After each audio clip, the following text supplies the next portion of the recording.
Buenas noches, estimados participantes. Bienvenidos. Damos inicio a la segunda clase en vivo correspondiente al trimestre 2026-2 para la unidad curricular Teoría de los Tratamientos 2, sección 1. Quien les habla, la profesora y tutora Yosbeli Vázquez. En esta oportunidad, el objetivo de este espacio de aprendizaje es conocer sus dudas acerca de la actividad sumativa 1, darles a conocer los detalles y especificaciones de la actividad sumativa 3, que debe ser entregada en la semana 6. Asimismo, daré un breve resumen teórico de la unidad 1. Este encuentro también es oportuno para informarles que a partir del día lunes 25 de mayo, que es la semana 4, comienza el periodo de entrega de la actividad sumativa 1 hasta el domingo 31 de mayo y con una fecha límite de entrega para el martes 2 de junio. Antes de pasar a las especificaciones de la actividad sumativa 1 y 2, hablaré del contenido teórico que ustedes deben desarrollar en la unidad 1 y ubicarnos en la evaluación a desarrollar. Comenzaré con una reflexión antes de definir los distintos tipos de psicoterapia y sus características. Con frecuencia se nos insiste a los psicólogos en aprender más y más técnicas, pasando por alto lo más importante, nuestro rol, el saber hacer. La técnica psicoterapéutica sin el saber hacer no sirve, y el saber en psicología implica formación teórica en psicopatología, que es una de nuestras bases para el ejercicio de la psicología clínica, formación filosófica, que nos permite tener criterio y saber discernir cada uno de los elementos relevantes del proceso psicoterapéutico, y capacidad reflexiva dada por el trabajo desarrollado en el proceso de terapia personal. Estar consciente de nuestro propio proceso emocional para poder tener la objetividad necesaria en el abordaje de los procesos psicoterapéuticos de nuestros consultantes. Y a esto yo agregaría tener la coherencia y la humildad del profesional novato y llevar sus primeros casos a supervisión. Por otra parte, debemos tener presente que en la mayoría de las intervenciones psicoterapéuticas, estas se enfocan en suprimir el malestar y la sintomatología, cuando lo fundamental es, en primer lugar, entender su función. Segundo, conocer los estímulos del contexto personal que favorecen la sintomatología. Tercero, aprender conductas alternativas que favorezcan la adaptabilidad y la gestión de las emociones. Cuarto, contemplar cambios en el contexto que favorezcan las nuevas conductas aprendidas. Siendo así, podemos decir que un tratamiento psicológico no puede basarse en la mera aplicación de técnicas, herramientas y estrategias. La intervención fundamental es el vínculo terapéutico, es decir, todo lo que ocurre a través del lenguaje verbal y no verbal del terapeuta. Cada intervención responde a un criterio técnico y terapéutico. Implica que el psicólogo psicoterapeuta es un profesional que sabe lo que está haciendo, lo que en algunas ocasiones desafortunadas no suele ocurrir debido a los vacíos teóricos y prácticos en la formación, la falta de profesionalismo y el intrusismo de charlatanes que irresponsablemente se venden como terapeutas, coach y demás vendedores de humo de la salud mental. Por eso, la formación de pregrado debe garantizar su sólida formación en asignaturas claves de la carrera, como lo es Teoría de los Tratamientos 2. En este orden de ideas, ahora sí, vamos a conocer lo teórico de esta clase y vamos a ir definiendo lo que es los distintos tipos de psicoterapia, los principios, conceptos claves de manera general. Esta primera unidad tiene como propósito analizar los modelos cognitivo-conductual, humanista, gestal, existencialista, psicodinámico e integrativo para la planificación de estrategias de tratamiento. Vamos a conocer en primer lugar cuáles son todos los modelos de abordaje terapéutico, entendiendo por esto que son las aproximaciones o los enfoques teóricos que guían el lineamiento de cada tipo de enfoque psicoterapéutico. ¿Qué es la psicoterapia cognitivo-conductual? La mayoría de los materiales y la literatura especializada coinciden en que esta es un enfoque terapéutico basado en la idea de que los pensamientos, emociones y comportamientos están interconectados. Se centra en identificar y modificar patrones de pensamiento disfuncionales para generar cambios positivos en la conducta y en la regulación emocional. Por otra parte, Saldívar la define como el conjunto de procedimientos y teorías que se agrupan bajo el concepto de terapia del comportamiento.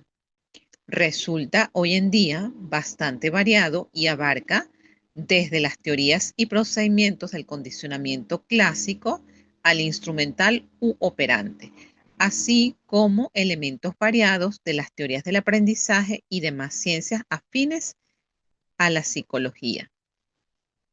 De acuerdo a Saldívar, entonces, la psicoterapia cognitivo-conductual será conocida también como terapia del comportamiento.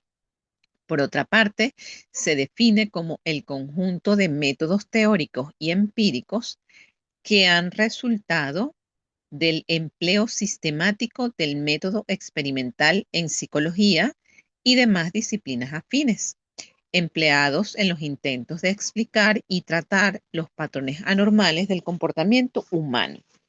Esta área conocida como modificación de conducta o terapia de la conducta consiste en la utilización de los datos experimentales obtenidos a partir de la investigación psicológica con el propósito de modificar la conducta. El término modificación de conducta, tal y como se emplea en su sentido técnico, se refiere a un enfoque metodológico orientado al desarrollo, aplicación y evaluación de técnicas de cambio de conducta derivados de la investigación psicológica. De manera general, la psicología cognitivo-conductual se caracteriza porque es un tipo de terapia basada en evidencia científica, lo cual quiere decir que desde el punto de vista práctico y experimental se ha demostrado su eficacia en el tratamiento de trastornos como la ansiedad, la depresión, las fobias y el estrés postraumático. Es un tipo de terapia orientada a objetivos, es decir, que se establecen metas específicas y medibles para guiar el proceso terapéutico. Tiene un tiempo limitado. Generalmente es una terapia breve con una duración de semanas o meses. Hablamos de que también se considera un enfoque estructurado. Las sesiones siguen un formato organizado con técnicas específicas. Y otra de las características relevantes de la psicoterapia cognitivo-conductual es que hay una participación activa del paciente. La persona aprende herramientas para aplicar fuera de la terapia y mantener las mejoras a largo plazo. Ahora, ¿cuáles son los principios básicos de la psicoterapia cognitivo-conductual?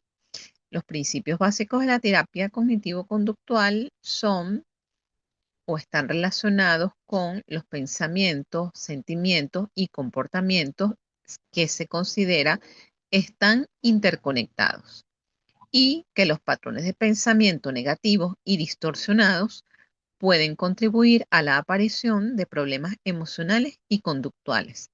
El comportamiento se aprende a través de la experiencia y el entorno. Siendo así, la psicoterapia cognitivo-conductual se centra en identificar y cambiar estos patrones de pensamiento y comportamiento para mejorar la salud mental y el bienestar. Según Aaron Beck, la psicoterapia cognitivo-conductual se basa en la idea de que los pensamientos y creencias irracionales pueden ser identificados y modificados para mejorar la salud mental. Dentro de los principios básicos de la psicoterapia conductual se tienen el aprendizaje, la cognición, la identificación y modificación de pensamientos negativos, la conducta, interacción entre pensamiento, emoción y comportamiento, como lo acabo de describir, el procesamiento de la información, esquemas cognitivos, atribución, autoeficacia y reforzamiento y sus principios. Vamos a comenzar definiendo dentro de estos principios o conociendo lo que es el aprendizaje. De acuerdo a este principio, el comportamiento se aprende a través de la experiencia y el entorno. Se apoya en estudios científicos y modelos de aprendizaje para enseñar estrategias que han demostrado ser eficaces. La cognición. De acuerdo a este principio, los pensamientos y creencias influyen en las emociones y comportamientos. Con la identificación y modificación de pensamientos negativos, se ayuda al paciente a reconocer distorsiones cognitivas, es decir, lo que nosotros llamamos pensamientos irracionales y reemplazarlas por ideas más realistas y saludables. El principio de conducta parte de que el comportamiento es observable y medible. Se fomenta la modificación de hábitos y respuestas a situaciones problemáticas mediante técnicas como el refuerzo positivo y la desensibilización sistemática, que son técnicas para reforzar conductas. La interacción entre pensamiento, emoción y comportamiento, de acuerdo a este principio, estos tres componentes están interconectados. El principio del procesamiento de la información implica que las personas procesan la información de manera selectiva y sesgada. Los esquemas cognitivos, esto se refiere a que los patrones de pensamiento influyen en la percepción y el comportamiento.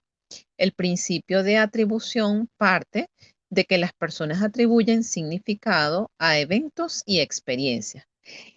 El principio de autoeficacia está orientado en la idea de que la creencia en la capacidad para cambiar y controlar el entorno. La autoeficacia se refiere a la creencia de una persona en su capacidad para realizar tareas y alcanzar objetivos. En la psicoterapia cognitivo-conductual, la autoeficacia es un principio importante porque se cree que la creencia en la propia capacidad para manejar situaciones y problemas puede influir en la motivación y el comportamiento. La creencia en la capacidad para cambiar y controlar el entorno. Según Bandura, la autoeficacia es un factor clave en la determinación del comportamiento y la motivación y puede ser desarrollada y fortalecida a través de la experiencia y el aprendizaje. El principio de reforzamiento parte de la idea de que el comportamiento se refuerza o se extingue según las consecuencias. El reforzamiento se refiere al proceso de aumentar la frecuencia o intensidad de un comportamiento mediante la aplicación de lo que son consecuencias positivas o la eliminación de consecuencias negativas. Es el proceso por el cual el comportamiento se refuerza o se extingue según las consecuencias. En la psicoterapia cognitivo-conductual, el reforzamiento se utiliza para fortalecer comportamientos saludables y reducir comportamientos problemáticos. De acuerdo a Skinner, el reforzamiento es un principio fundamental del condicionamiento operante y puede ser utilizado para modificar el comportamiento de manera efectiva. A su vez, dentro del principio de reforzamiento, tenemos que considerar que existen varios tipos: el reforzamiento positivo, el reforzamiento negativo, el reforzamiento intermitente. El principio de reforzamiento positivo se refiere que todo aquel reforzado o todo aquel refuerzo que aplicado contingentemente a una respuesta aumenta la posibilidad de ocurrencia de la misma. El principio de reforzamiento negativo es aquel reforzador que, una vez eliminada su presencia, aumenta la posibilidad de ocurrencia de determinada conducta. Está el principio de mantenimiento y generalización, de acuerdo al cual el cambio se mantiene y generaliza a diferentes contextos. Cuando nosotros hablamos de la psicoterapia cognitivo-conductual, también tenemos que centrarnos en cuáles son los conceptos claves de la misma para poder ahondar en su comprensión. Tenemos el concepto de esquemas cognitivos, que son definidos como aquellas estructuras mentales que almacenan y organizan nuestras experiencias. Funcionan como mapas internos que influyen en la percepción de la realidad y la interpretación de eventos. Los esquemas pueden jugar un papel altamente adaptativo al permitir una asimilación rápida de los datos y la toma de decisión apropiada. Otro de los conceptos claves es el de pensamiento automático. Estos son ideas que surgen espontáneamente en respuesta a una situación y que pueden ser irracionales o distorsionadas, afectando nuestras emociones y comportamiento. Los esquemas y la TEA cognitiva toman la forma de pensamientos automáticos, llamados inicialmente por Aaron Beck simplemente cogniciones, aunque no solo se expresan a través de pensamientos de tipo automático, sino también a través de pensamientos e imágenes voluntarias. Son un fruto directo de nuestros esquemas. Pueden tomar forma verbal o ideativa. Son conclusiones, juicios e interpretaciones que aparecerán automáticamente. De ahí su nombre. Por ejemplo, soy una basura, yo nunca podré, nadie me quiere, ella no me considera, el jefe nunca verá lo que valgo, ya no valgo nada, me puse vieja.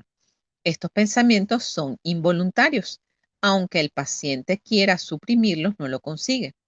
Una de las características más importantes es que el paciente se los cree, mientras que un observador de afuera no los acepta. Otro de los conceptos claves de la psicoterapia cognitivo-conductual es el de las distorsiones cognitivas. Estos son patrones de pensamiento erróneo o exagerado que llevan a interpretaciones negativas de la realidad. Serían errores sistemáticos en el pensamiento de un paciente que mantienen sus conexiones a pesar de la evidencia en contra. Serían distorsiones de la realidad que se realizan en forma sistemática y que tienen como consecuencia un sesgo hacia nosotros mismos. Ejemplos entre los ejemplos se incluyen la sobregeneralización, el pensamiento catastrófico, que es algo muy presente en los trastornos de ansiedad y en los trastornos depresivos, y la personalización. La sobregeneralización se refiere al patrón de extraer una regla general o conclusión sobre la base de uno o más incidentes aislados y aplicar ese concepto a lo largo de un amplio marco de situaciones relacionadas o no. Em, Otro de los pensamientos, en este caso el de tipo catastrófico, puede ser: los hombres siempre se aprovechan de las mujeres indefensas porque alguna vez fue víctima de uno que sí se aprovechó de ella o de alguna persona cercana. Ahora, otro de los conceptos claves es el de aprendizaje social, que esto fue una propuesta de Albert Bandura. Este concepto señala que aprendemos observando el comportamiento de los demás, imitando modelos y extrayendo consecuencias de sus experiencias. Está el condicionamiento clásico, que es un modelo de aprendizaje desarrollado por Iván Pavlov, donde un estímulo neutro se asocia con una respuesta automática, generando una reacción condicionada. Está, una vez más, no solo como principio, sino también como concepto clave, el reforzamiento. Este es un proceso clave en el condicionamiento operante de Skinner, donde una conducta aumenta o disminuye según sus consecuencias. Puede ser reforzamiento positivo, como los describimos hace unos momentos, que es añadir algo agradable, o reforzamiento negativo, que consiste en eliminar algo desagradable. El concepto de la autoeficacia, que es la creencia en la propia capacidad para lograr objetivos y enfrentar desafíos. Según Bandura, la autoeficacia influye en la motivación y en la persistencia ante las dificultades. La metacognición es esa capacidad de reflexionar sobre los propios procesos de pensamiento, identificar errores y ajustar estrategias cognitivas para mejorar el aprendizaje y la resolución de problemas. ¿Cuáles son las ventajas y limitaciones de la psicoterapia cognitivo-conductual? En lo que se refiere a las ventajas, tenemos que es una terapia de eficacia comprobada, ha demostrado ser efectiva para tratar condiciones como la ansiedad, la depresión, las fobias, el estrés postraumático y otros trastornos psicológicos. Es un enfoque estructurado y orientado a objetivos, lo que quiere decir que se trabajan problemas concretos con técnicas específicas, lo que facilita la medición del progreso. Es una terapia breve que, en comparación con otros enfoques como el psicodinámico, suele requerir menor número de sesiones para lograr los resultados. Tenemos la participación activa del paciente, donde se le enseñan herramientas prácticas que pueden aplicarse en la vida cotidiana, promoviendo la independencia emocional. Es una terapia basada en la evidencia científica, lo que quiere decir que se apoya en estudios y modelos de aprendizaje para garantizar su eficacia. Otra de las ventajas es la adaptabilidad, es decir, que puede combinarse con otros enfoques terapéuticos según las necesidades del paciente. Entre sus desventajas están que hay un enfoque en síntomas más que en el origen profundo del problema. Se centra en modificar pensamientos y conductas sin explorar tanto las causas inconscientes de los conflictos. Puede no ser suficiente para problemas complejos en caso de trauma profundo, trastornos de personalidad o duelos prolongados. Puede requerir complementación con otros enfoques terapéuticos. Requiere un alto compromiso del paciente. La efectividad va a depender de la disposición del paciente para practicar técnicas fuera de la terapia. No siempre aborda factores emocionales profundos, puede centrarse más en la racionalización de problemas que en el procesamiento emocional. Hay menor énfasis en la relación terapéutica, aunque es importante, la relación terapeuta-paciente puede no ser el eje central como en otros enfoques como los humanistas o los psicodinámicos. Algunos de los autores que son representantes de la psicoterapia cognitivo-conductual tenemos, como le acabo de nombrar, a Skinner, Kasdin, Wolpe, Mars, Eisen, Rashman, Aaron Beck, Albert Ellis, Meschenbaum, Bandura, Clark y Salkowski. En la tarea es importante que puedan escribir a manera esquemática cuál fue el aporte más significativo de cada uno de estos autores. Ahora bien, pasemos a lo que es la psicoterapia psicodinámica. La psicoterapia psicodinámica es una terapia basada en el análisis profundo de los pensamientos, emociones y experiencias pasadas que influyen en la vida actual de una persona. Tiene como centro la exploración del inconsciente, los conflictos internos o intrapsíquicos y los mecanismos de defensa. Esto es con el objetivo de comprender y resolver problemas psicológicos desde su origen.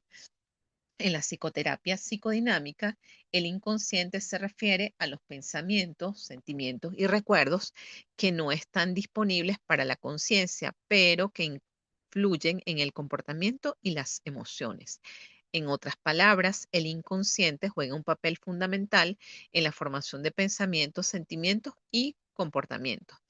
De acuerdo con Sigmund Freud, que es el padre del psicoanálisis, el inconsciente es una parte fundamental de la psique humana y puede ser accedido y trabajado a través de la terapia para resolver conflictos y problemas emocionales. ¿Cuáles son los principios básicos de la psicoterapia psicodinámica?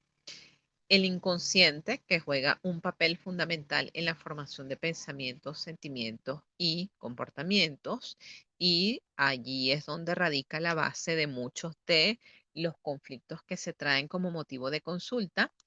Los conflictos intrapsíquicos, que son los conflictos entre diferentes partes de la personalidad, como el ello, el yo, el superyo, que suelen generar síntomas y problemas. Están los factores intrapsíquicos formados por los impulsos, los deseos y los conflictos que van a proporcionar las causas ocultas de las conductas o comportamientos de los individuos que se manifiestan abiertamente. Está el principio de las defensas. Aquí nos vamos a remitir al concepto de los mecanismos de defensa, que en principio o la propuesta inicial son 10 mecanismos defensivos, dentro de los cuales están la represión, la negación, la proyección, la idealización proyectiva, que son estrategias inconscientes que surgen para proteger al individuo de todas aquellas situaciones que les producen una alta carga de ansiedad y dolor. Está el desarrollo psicológico. Según este principio, la experiencia infantil y la relación con los padres influyen en la formación de la personalidad. En la infancia se establecen los orígenes de los comportamientos, problemas y conflictos de los sujetos a partir de la satisfacción o frustración de sus necesidades básicas. Está el principio de la transferencia y la contratransferencia. La transferencia es ese fenómeno que se refiere a que un paciente suele experimentar sentimientos y actitudes hacia el terapeuta que son similares a los que experimenta hacia figuras importantes de su vida como los padres o parejas. De acuerdo a Sigmund Freud, la transferencia es un aspecto importante de la terapia psicodinámica, ya que puede proporcionar información valiosa acerca de los patrones de relación y los conflictos emocionales del paciente. Según Ecce-Goyen, que es un psicoanalista, la contratransferencia normal es la que ocurre donde el analista asume un papel parental complementario al del paciente. Como la transferencia consiste en activar conflictos infantiles, la condición que más conviene a la contratransferencia es la contratransferencia parental. Lo normal aquí se utiliza como norma. Hablemos que otro de los principios de la psicoterapia psicodinámica son las resistencias, que además está presente en otros enfoques terapéuticos, pero que dentro de la psicoterapia psicoanalítica es un elemento importante. El paciente puede resistirse al cambio y al proceso terapéutico. Está el principio de la compulsión a la repetición, de acuerdo al cual el paciente puede repetir patrones de comportamiento destructivo. Están los procesos primarios y secundarios. Estos son los procesos inconscientes y conscientes que influyen en el comportamiento. Está la ambivalencia afectiva, de acuerdo al cual los sentimientos contradictorios y la ambivalencia suelen ser aspectos comunes de la experiencia humana. Y la integración, esto se refiere a que la integración de los aspectos conscientes e inconscientes de la personalidad es fundamental para el crecimiento y el cambio. ¿Cuáles son los conceptos claves de la psicoterapia psicodinámica? Los conceptos claves son la asociación libre, el análisis de los sueños, el análisis o la atención de los actos fallidos, el laxus linguae, el análisis de las resistencias, el análisis de la transferencia, dónde están la transferencia positiva y la transferencia negativa. Con respecto a lo que es la asociación libre, esta se define como la regla fundamental del psicoanálisis, según la cual el paciente debe informar de todo aquello que le venga a la mente sin corregir ni censurar nada. Se parte de la idea de que al eliminar los aspectos lógicos o de razonamiento, las presiones sociales o las reglas de otro tipo, el material reprimido saldrá a la superficie.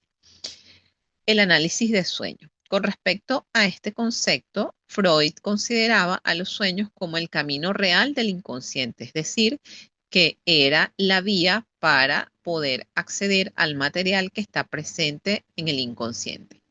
Como se recordará, para este autor, los sueños era una expresión de los deseos insatisfechos y de las fantasías de los sujetos, que por lo general escapan a la conciencia.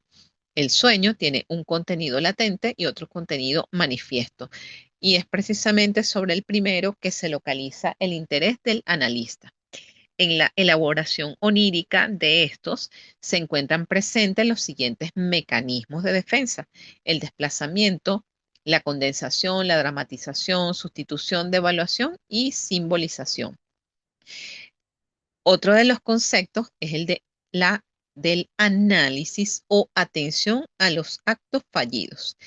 En psicopatología de la vida cotidiana, esta forma parte de las obras completas de Freud. Este autor la definió como aquellos actos innumerables de la vida cotidiana que uno se encuentra tanto en individuos normales como en los neuróticos, y se caracteriza por el hecho de que fallan sus objetivos, es decir, su meta. Está lo que se denomina laxus linguae, que son los errores de palabra, los errores de lectura y escritura, las pérdidas de objetos, el olvido de nombres y direcciones que tienen un sentido oculto y un origen análogo a los sueños y a los síntomas. Está el análisis de las resistencias al tratamiento, que de acuerdo a los autores Thoma y Kashele, una de las principales tareas del terapeuta en este enfoque es la de identificar y tratar las resistencias que se oponen al desarrollo del proceso analítico.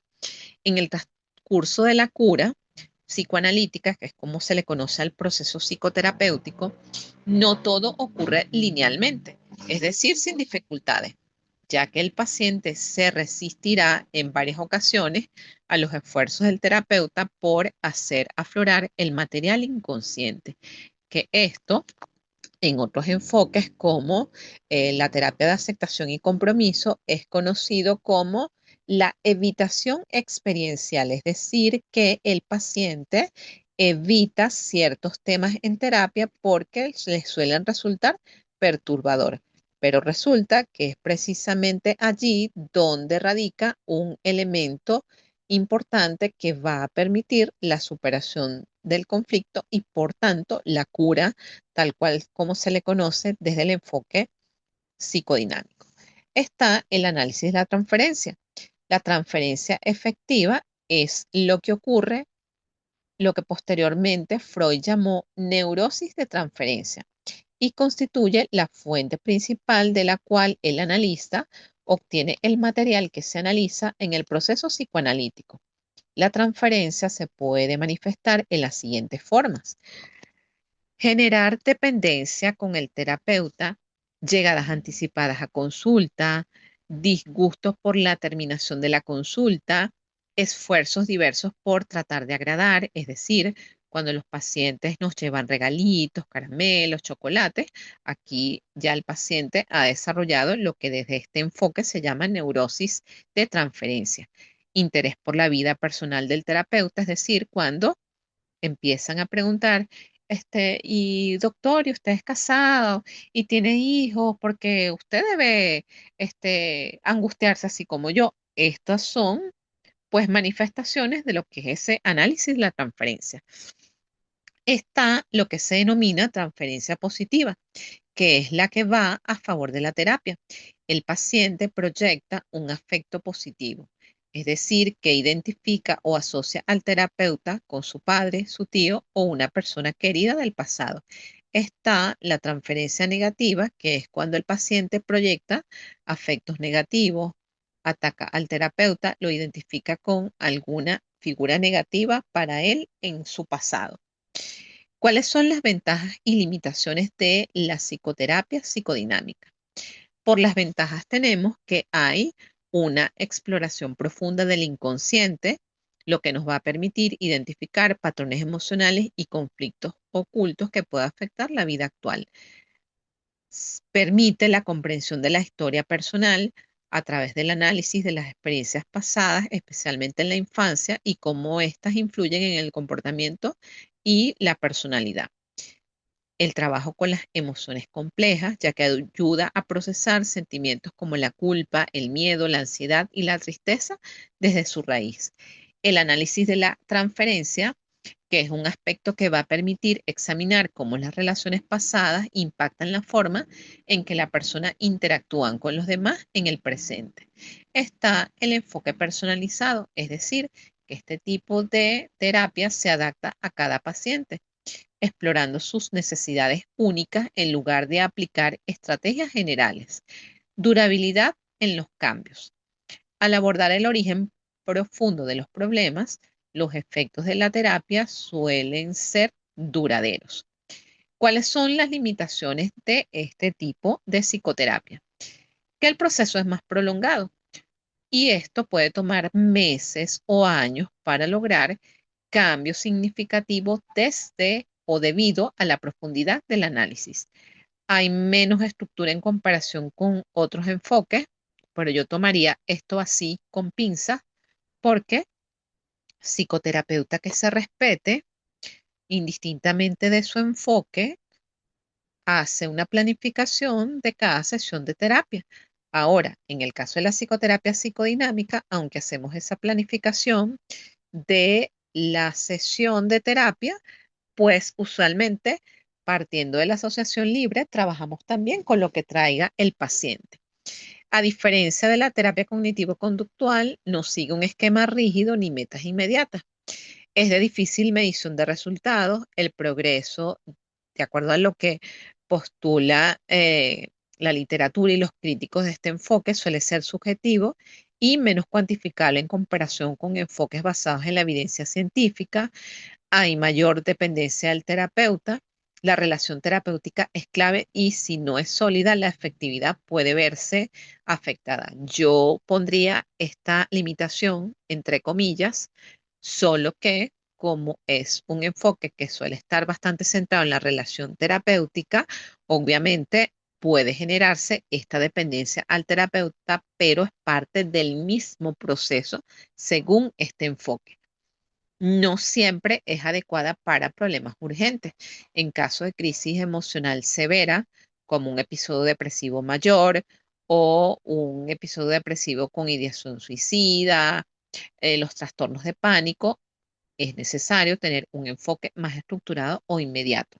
Si nosotros estamos hablando de un paciente con episodio depresivo mayor con ideación suicida, pues ya sabemos que solamente la terapia con el psicólogo clínico no va a ser suficiente, sino que en la mayoría de las ocasiones vamos a requerir la interconsulta con psiquiatría para que a través del tratamiento farmacológico pueda haber una disminución de esa sintomatología y una vez que haya hecho efecto la contención farmacológica, es que nosotros vamos a poder acceder al material emocional que trae el paciente para poder continuar el proceso psicoterapéutico. ¿Cuáles son algunos de los autores que representan a la psicoterapia psicodinámica? Por supuesto, Sigmund Freud, que es el padre del psicoanálisis, está Melanie Klein, el psicoanálisis infantil, al igual que Donald Winnicott, Carl Jung, que luego desarrolla su propia propuesta y se considera post-freudiano. Está Jacques Lacan, que si ustedes hacen una investigación un poquito más profunda, van a conocer que el psicoanálisis puro se divide en dos ramas grandes. Están los freudianos y están los lacanianos, sobre todo acá en nuestro país. Y está Kohu, que trabaja mucho lo que es la idea o el concepto del self. Ahora bien, con respecto a lo que es la psicoterapia humanista, este es un enfoque terapéutico que se basa en el desarrollo personal, la autorrealización y la búsqueda de significado en la vida. Se basa en la creencia de que los seres humanos son libres, creativos y tienen un potencial innato para el crecimiento. Para Carl Rogers, cada individuo existe en un mundo de experiencias cambiantes del cual él es el centro. El organismo reacciona al campo tal y como lo experimenta y percibe. El campo perceptual para el individuo es la realidad. El organismo reacciona a su campo fenomenológico como una totalidad organizada. ¿Cuáles son los principios básicos de la psicoterapia humanista? Tiene una visión holística y optimista del ser humano. Cada individuo es un conjunto de elementos tanto físicos como psíquicos y se considera que las personas son inherentemente buenas. Para este enfoque no hay adherencia a lo que son los principios de la psicopatología. Hay un foco en los factores sociales donde el autoconocimiento y el desarrollo personal deben ir de la mano de la responsabilidad social. Cada persona es el motor de su propio cambio y cada persona tiene la capacidad suficiente para solucionar sus problemas. Con respecto a cuáles son los conceptos claves de la psicoterapia humanista, tenemos la autorrealización, la autoconciencia, la aceptación incondicional, la experiencia subjetiva, el aquí y el ahora, la empatía, la responsabilidad personal, el crecimiento personal. La autorrealización es esa tendencia innata de cada persona a desarrollar su potencial y alcanzar un sentido pleno de la satisfacción de la vida. La autoconciencia, esto es donde se fomenta la capacidad de reflexionar sobre pensamientos, emociones y conductas para lograr un mayor conocimiento de sí mismo. La aceptación incondicional, de acuerdo al cual el terapeuta proporciona un ambiente de comprensión y respeto absoluto, permitiendo al paciente expresarse libremente sin temor al juicio.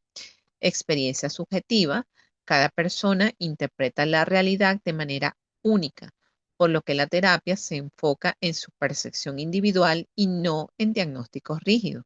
El aquí y el ahora.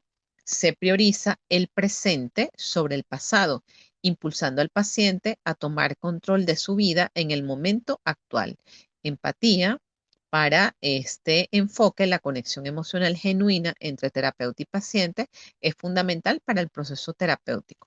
Aquí vemos una coincidencia con la psicoterapia psicodinámica con respecto al enfoque en el proceso y en esa relación entre terapeuta y paciente.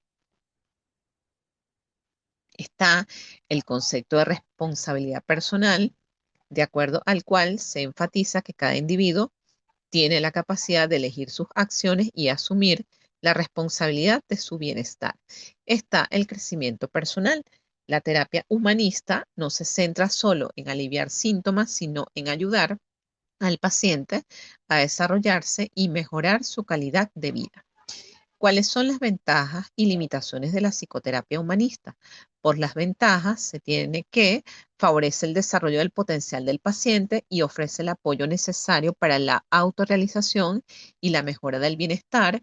Ayuda a promover el bienestar integral del paciente a través del autoconocimiento y desarrollo de sus recursos internos. Por sus limitaciones tenemos que hay menos estructura y enfoque en síntomas específicos, no sigue un modelo rígido de intervención, lo que puede dificultar el tratamiento de trastornos clínicos como la ansiedad severa o la depresión profunda. Hay una dependencia de la relación terapéutica donde la calidad del vínculo entre terapeuta y paciente es esencial y si no se establece una conexión sólida, el progreso puede verse afectado. Hay menor aplicación para problemas graves, puede no ser la mejor opción para trastornos complejos como la esquizofrenia, los trastornos de personalidad, donde se requiere un enfoque más estructurado, como sería la terapia cognitivo-conductual. Hay un énfasis en la percepción subjetiva. Se centra en la experiencia personal más que en herramientas basadas en evidencia científica, lo que puede limitar su aplicación en intervenciones médicas y psiquiátricas. El cambio depende del paciente. La efectividad de la terapia depende en gran medida de la disposición del individuo para explorar y crecer, lo que puede ser desafiante en casos donde hay baja motivación o hay alta resistencia al cambio. ¿Cuáles son los autores que son los principales representantes de la psicoterapia humanista?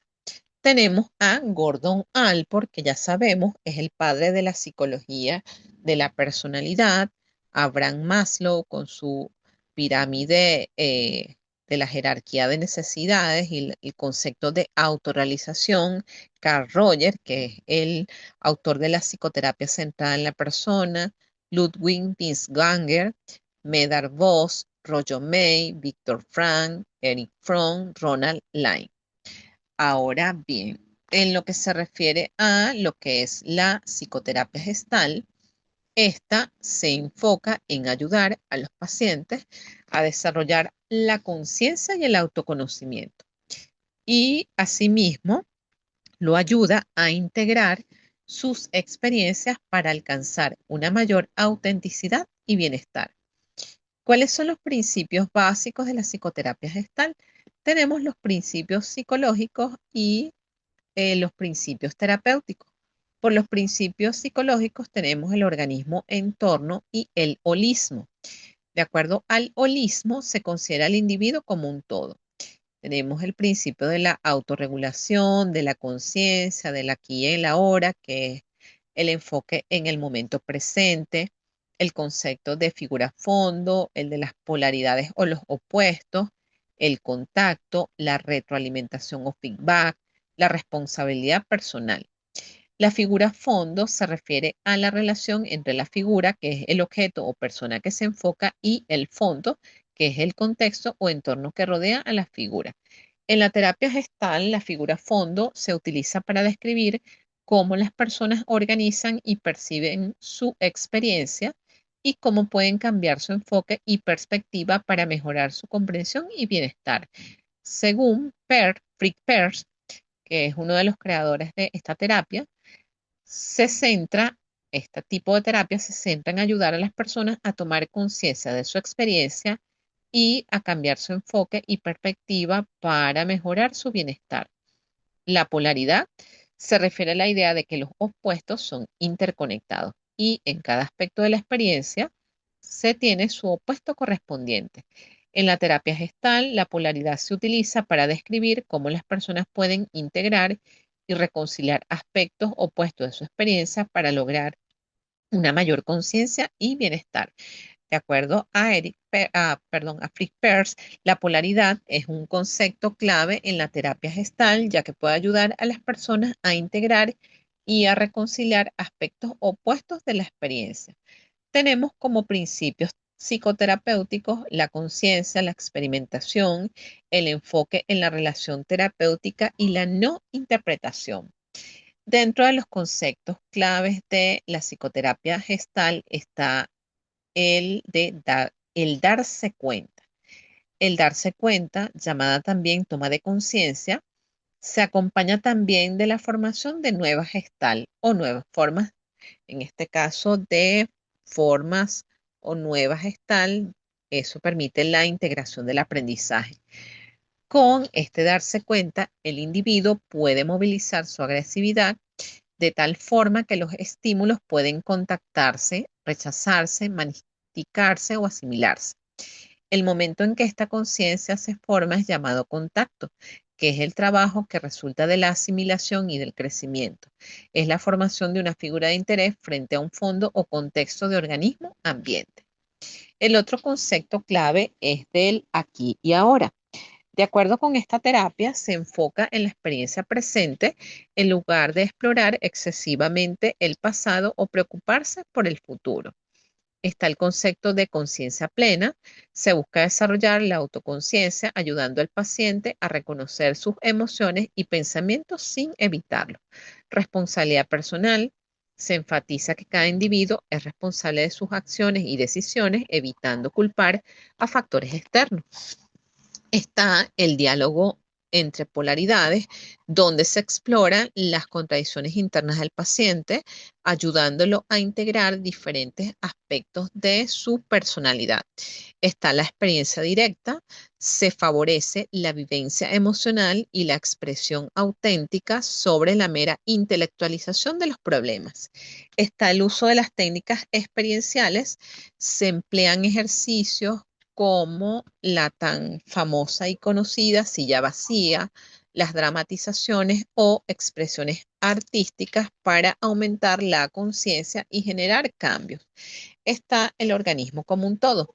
Se entiende al ser humano como una unidad integral de mente, cuerpo y emociones en interacción con su entorno.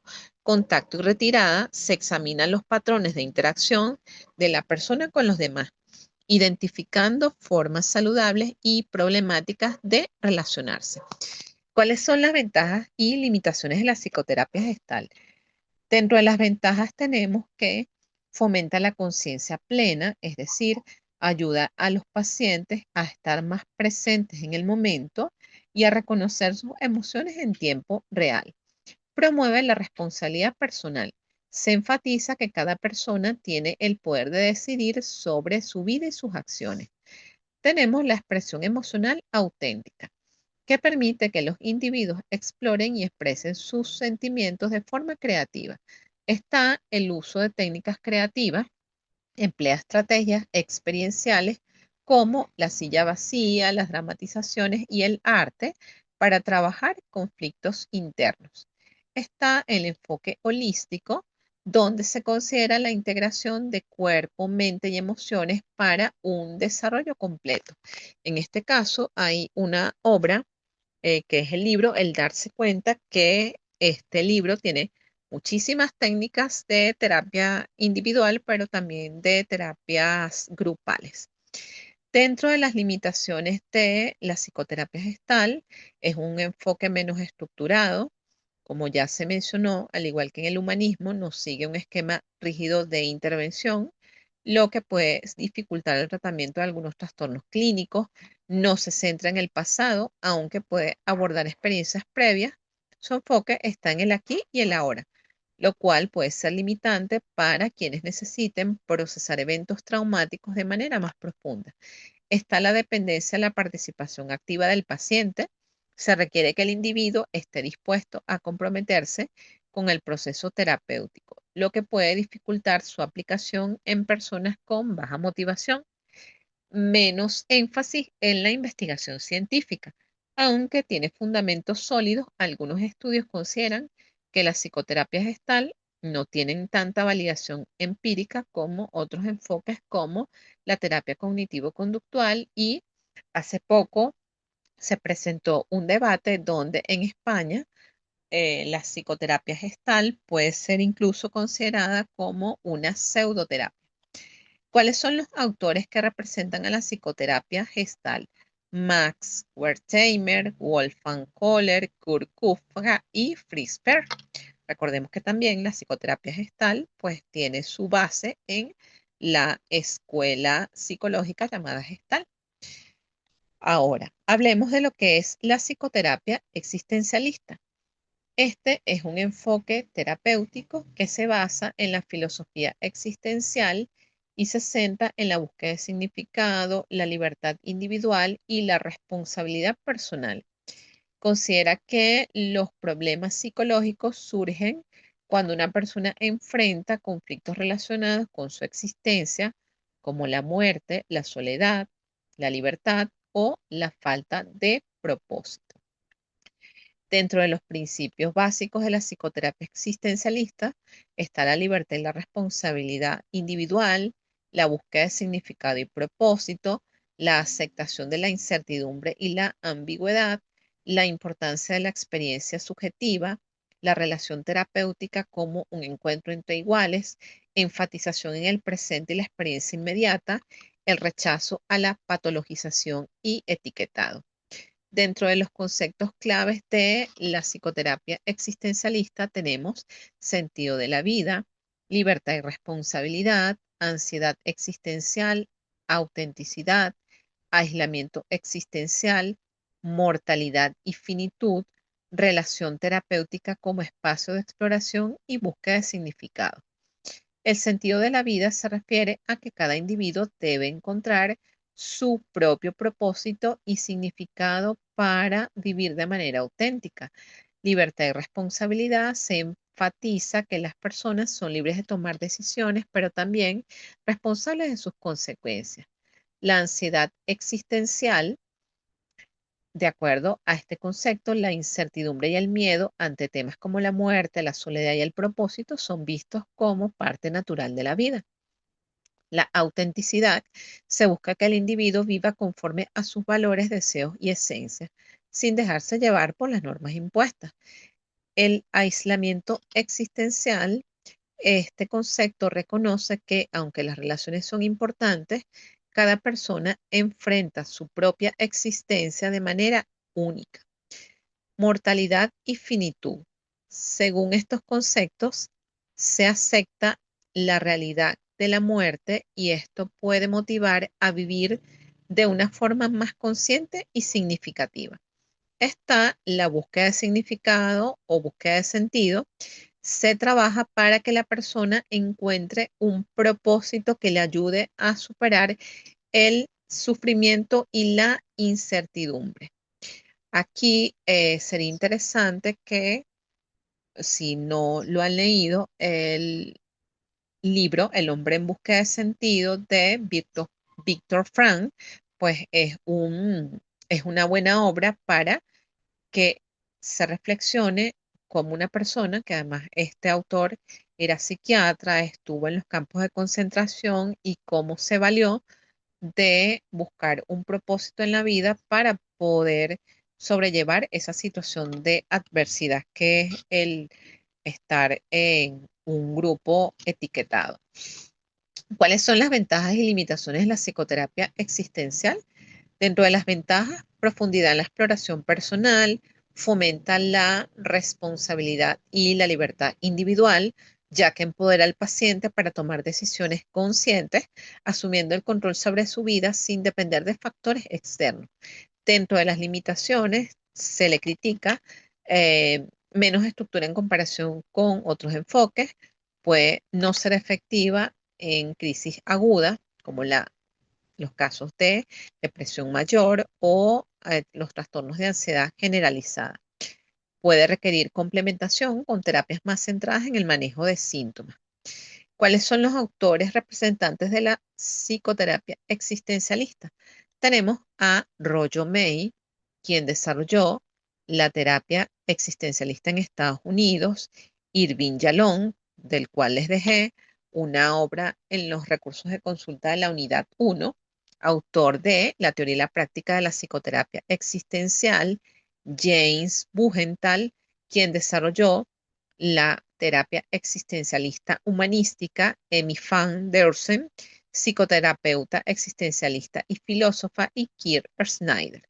Desarrolló la terapia existencial integrativa. Estos son algunos de los representantes de este tipo de terapia.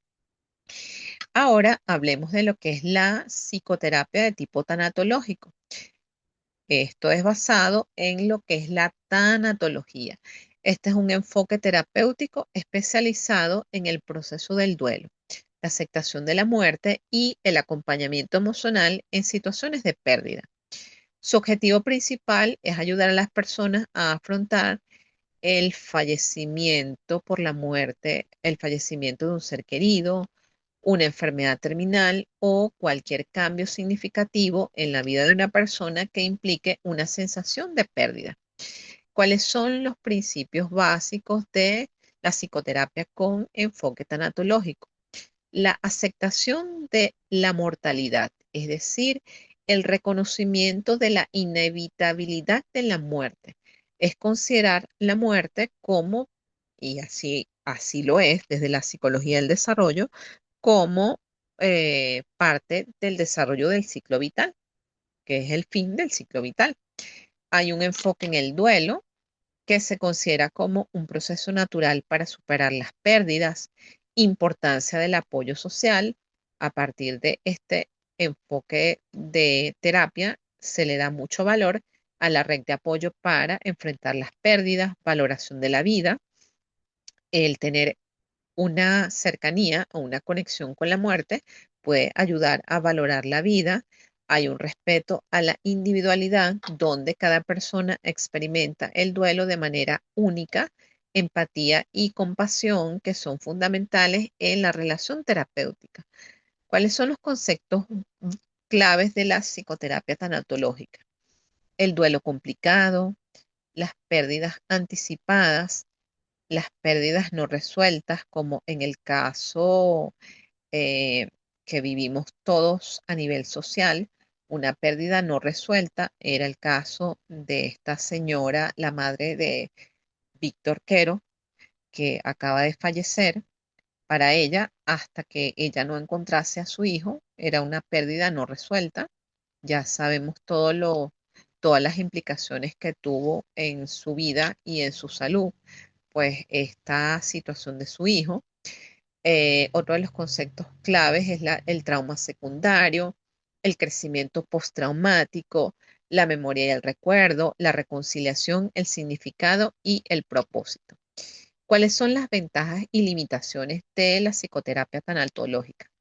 Las ventajas es que facilita el proceso de duelo, ya que ayuda a las personas a aceptar y procesar la pérdida, permitiendo una adaptación emocional más saludable. Brinda apoyo en situaciones difíciles. Este tipo de terapia ofrece acompañamiento emocional a quienes enfrentan enfermedades terminales como el cáncer o el fallecimiento de un ser querido, mejorando su bienestar psicológico. Dentro de las limitaciones se tiene que requiere apertura emocional del paciente y puede ser difícil de aplicar en personas que tienen ansiedad, evitación experiencial y que evitan enfrentar el dolor o la pérdida, lo que limita la efectividad. No siempre es suficiente en casos de duelo complicado. En situaciones de pérdida traumática o duelos prolongados puede necesitar complementarse con otros enfoques teóricos. ¿Cuáles son los representantes de la psicoterapia tanatológica? Tenemos a Elizabeth Kubler-Ross, que de hecho tiene un libro denominado La muerte, un amanecer.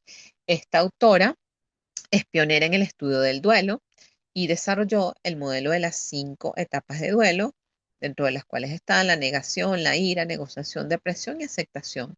Está Jorge Bucay, que es un psicoterapeuta que ha abordado el proceso de duelo desde una perspectiva humanista en su obra literaria. Está Robert Neimeyer, psicólogo especializado en terapia del duelo, enfocado en la reconstrucción del significado de la pérdida. Está William Gordon, conocido por su modelo de tareas del duelo que ayuda a las personas a adaptarse a tras una pérdida. Esta, o yo mencionaría como una autora importante que ha desarrollado toda su línea de trabajo en la tanatología, a Gabriela Pérez Islas, que es una mexicana y que tiene un canal de YouTube, así como muchas obras que han sido publicadas recientemente. Por último, ya para ir cerrando lo que corresponde al desarrollo teórico de la unidad 1, tenemos lo que es la psicoterapia integrativa. La psicoterapia integrativa es un enfoque flexible que combina diferentes teorías y técnicas terapéuticas para adaptarse a las necesidades específicas de cada paciente. No se limita a una sola corriente psicológica, sino que integra elementos de la terapia cognitivo-conductual, psicodinámica, humanista, gestal y otras, permitiendo una intervención personalizada y eficaz. Esta es un tipo de terapia que suelen odiar los psicodinámicos ortodoxos o los cognitivo-conductuales ortodoxos. ¿Cuáles son los principios básicos de la psicoterapia integrativa? Está el eclecticismo, donde se combinan técnicas y estrategias de diferentes enfoques terapéuticos. está el principio de la flexibilidad, de acuerdo al cual se va a adaptar el enfoque terapéutico a las necesidades y características del paciente. Está la integración, donde se combinan elementos de diferentes teorías y técnicas para crear un enfoque coherente.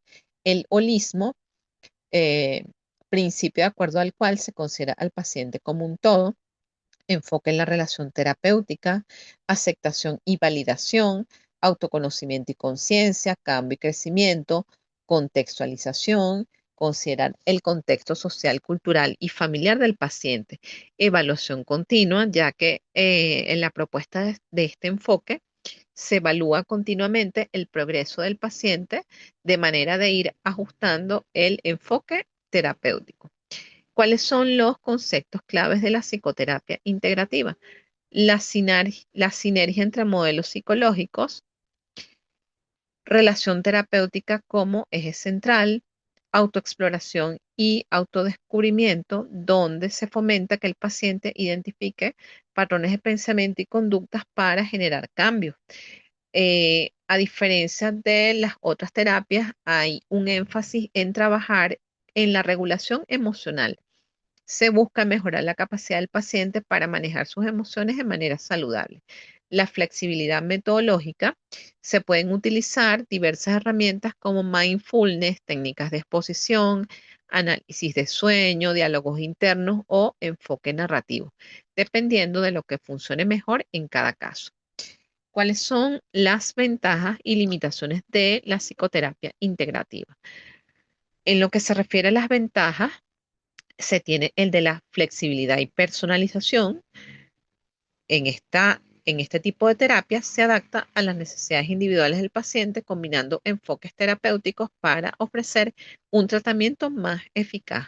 Uso de múltiples herramientas permite emplear técnicas de diferentes corrientes psicológicas, cognitivo-conductual, humanista, psicodinámica, gestal, optimizando los resultados. Dentro de las limitaciones, y esto sí es importante, requiere una alta formación del terapeuta, al cual yo agregaría más que una limitación, podría considerarse una ventaja, que para la aplicación de este enfoque de manera eficaz es necesario que el terapeuta tenga conocimiento profundo de diferentes modelos terapéuticos. Yo no lo veo en lo particular como una limitación, sino más bien como una oportunidad para tú poder decidir, pues, si vas a aplicar terapia integrativa, o hay casos que en definitiva, pues nos vamos por un tipo de psicoterapia más puro. Hay una dificultad en la sistematización, que sería el hecho de que al combinar varias metodologías puede ser complicado establecer un protocolo uniforme para la terapia. ¿Cuáles son algunos de los representantes de la psicoterapia integrativa? Tenemos a Franz Alexander, el cual desarrolló la terapia psicoanalítica breve y enfocada en la resolución de problemas.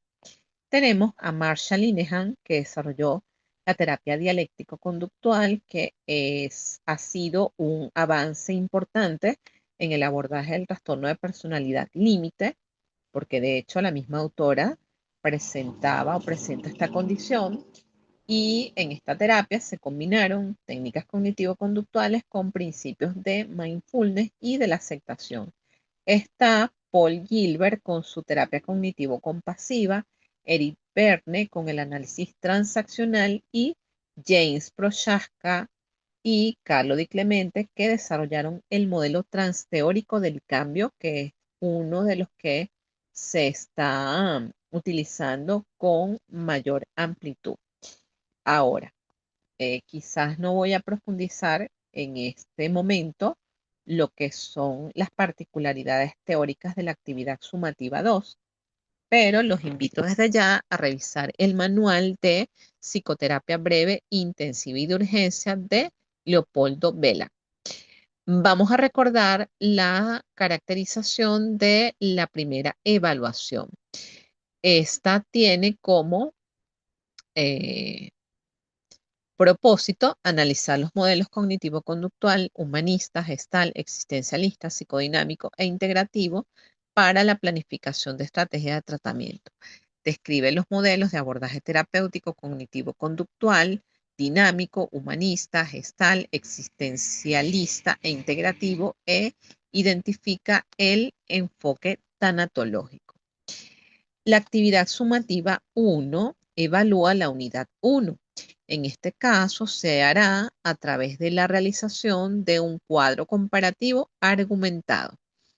Este cuadro comparativo argumentado se debe entregar a partir de la semana que viene, que es la semana 4, que inicia el lunes 25 de mayo y finaliza el domingo 31 de mayo, siendo la fecha límite para esta primera entrega el martes 2 de junio.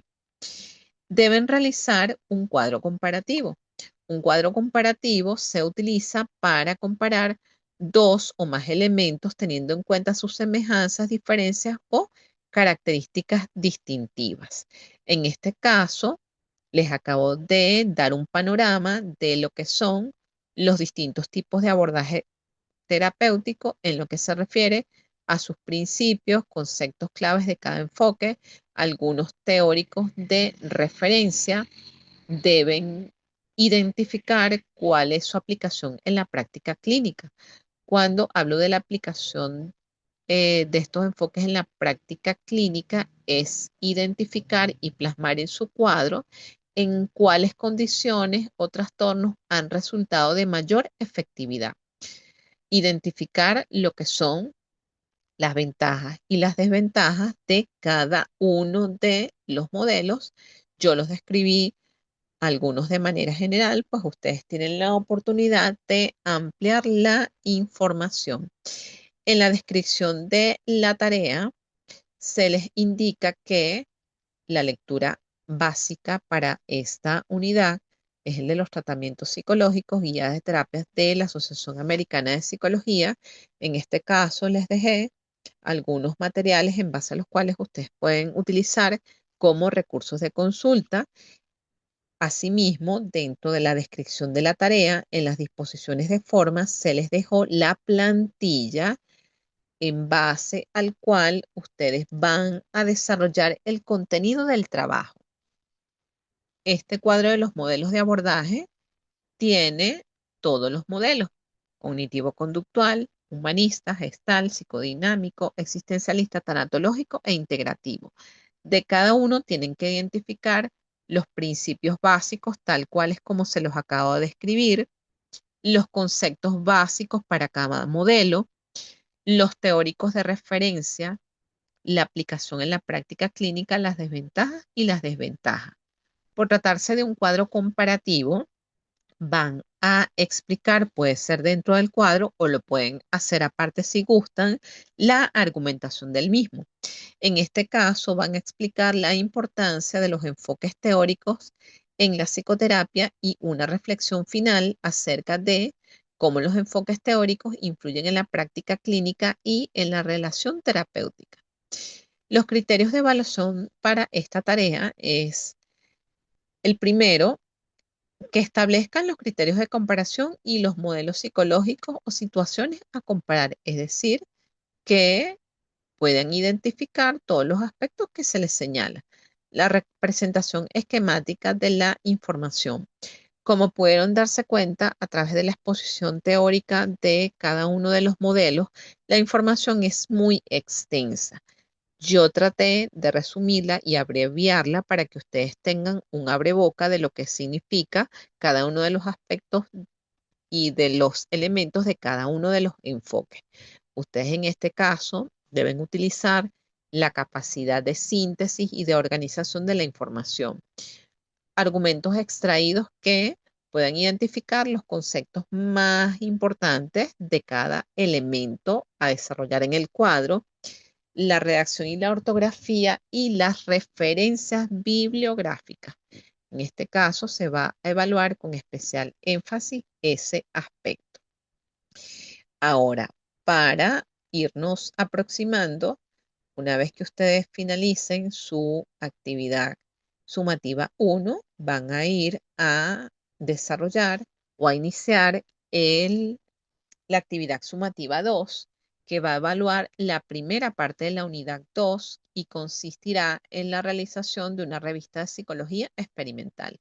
En esta unidad vamos a estudiar las técnicas terapéuticas para el abordaje de las patologías biopsicosociales del adulto y adulto mayor para la construcción de estrategias de abordaje.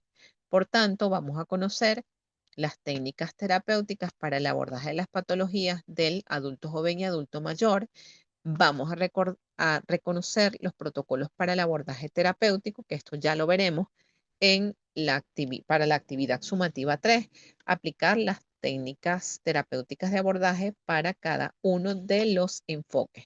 En este caso, en la revista van a, primero, describir la importancia de las técnicas de intervención en la terapia psicológica, definir cada una de las técnicas cognitivo-conductuales, psicodinámicas, humanistas que están descritas en la tarea, van a describir el procedimiento de cada técnica y luego van a hacer tanto esa definición como el procedimiento. Y el procedimiento de cada uno es cómo se aplica en la práctica clínica cada una de estas técnicas. Ya de por sí, esto es un trabajo que requiere mucha capacidad de análisis e investigación.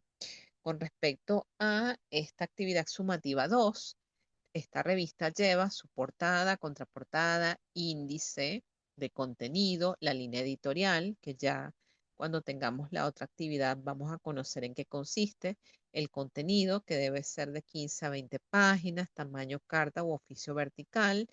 Esta revista, recuerden, vamos a entregarla en la semana 6, pero cuando tengamos el encuentro en la semana 5, pues vamos a hacer la aproximación teórica a esta unidad y conoceremos las particularidades.